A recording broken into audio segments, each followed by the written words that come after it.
Oke teman-teman, sekarang kita belajar tentang sifat-sifat logaritma. Nah, ini ada banyak ya sifatnya. Dari A sampai J berarti ada 10 sifat. Nah, ini juga ada syaratnya ya teman-teman. Sifat-sifat ini berlaku jika P-nya lebih besar 0, P-nya nggak sama dengan 1, kemudian A dan B-nya lebih besar 0, kemudian M, N elemen bilangan real. Ya. Nah, mungkin teman-teman bingung nih. Wah, gimana ini makainya kok banyak banget gitu kan?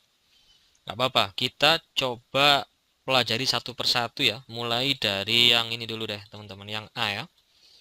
Nah, ini kita bahas di halaman berikutnya di sini ya. Maksudnya gimana nih? Sifat ini. Oke, jadi misalkan kita punya seperti ini, teman-teman ya. 2 log 6 ya. Nah, ini bisa kita ubah, teman-teman. 6-nya kita ubah jadi berapa? Ya terserah kita. Misalkan kita ubah jadi 2 log 6 kan 2 kali 3 misalkan ya. 2 kali 3. Nah, kita bisa ubah bentuk ini 2 log 2 kali 3. Ini kan bentuknya sama ini ya, perkalian gitu kan. Ini perkalian, ini juga perkalian ya.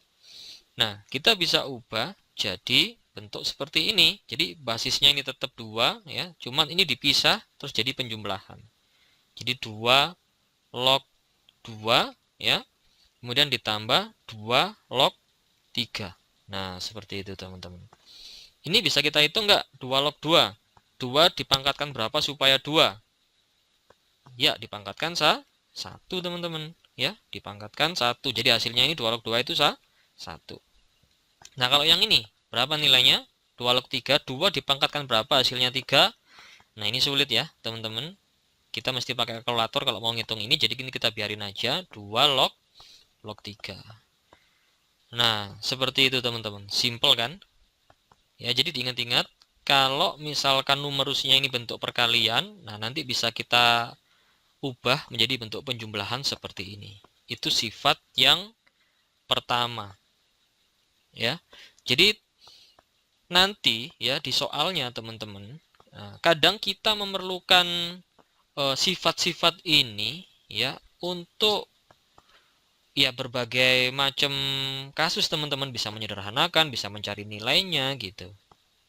Ya, jadi kita nanti akan banyak memanfaatkan sifat-sifat logaritma yang ada di sini dalam menyelesaikan soal. Ya, jadi teman-teman mesti familiar ya dengan setiap sifat dari logaritma. Oke, jadi sampai sini dulu ya kita pelajari sifat logaritma yang pertama. Intinya kalau misalkan numerusnya dalam bentuk perkalian bisa kita jabarin jadi bentuk penjumlahan dan basisnya sama. Seperti itu ya teman-teman. Kita lanjut pelajari sifat berikutnya di video berikutnya.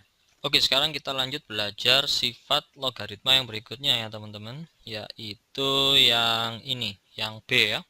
Sebelumnya kita udah bahas yang A, yang ini. Nah, sekarang kita coba bahas sifat yang kedua, yang B. Nah, jadi jika kita punya P log A per B, itu bisa kita jabarkan jadi P log A dikurangi P log B. Maksudnya gimana ini? Misalkan ya, di sini kita punya misalkan P log anggaplah 2 gitu teman-teman. Jangan P ya, kita pakai yang lain misalkan 2 log 3. Nah, seperti ini teman-teman misalkan ya. Jadi teman-teman bisa ubah numerusnya di sini ya menjadi bentuk pembagian. Anggaplah misalkan 2 log. Nah, 3 ini kan misalkan kita ubah jadi 6 per 2 kan boleh kan teman-teman. Ya. Nah, jadi ketika bentuknya sudah kita ubah jadi bentuk pembagian kayak gini, nah nanti yang ini bisa kita ubah jadi bentuk seperti ini teman-teman ya. Jadi ini bisa diubah jadi 2 log 6 dikurang 2 log 2. Nah, seperti itu ya. Jadi ini nanti 2 log 6. Nah, 2 log 2 itu 1. Artinya 2 log 3 bisa diubah jadi 2 log 6 dikurang 1. Atau misalkan teman-teman langsung dapat kayak gini, 2 log 1,5.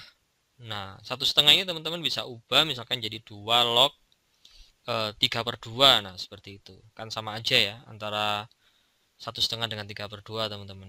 Nah, nanti kita bisa gunakan sifat ini jadi 2 log 3 dikurang 2 log 2. Seperti itu ya. Jadi ini 2 log 3 dikurang 1. Kebayang ya teman-teman? Intinya kalau misalkan kita punya log kemudian numerusnya dalam bentuk pembagian seperti ini atau pecahan ya. Nah, itu bisa kita ubah menjadi bentuk pengurangan log dengan basis yang sama. Seperti itu ya teman-teman ya. Kita lanjut pelajari sifat yang C di video berikutnya.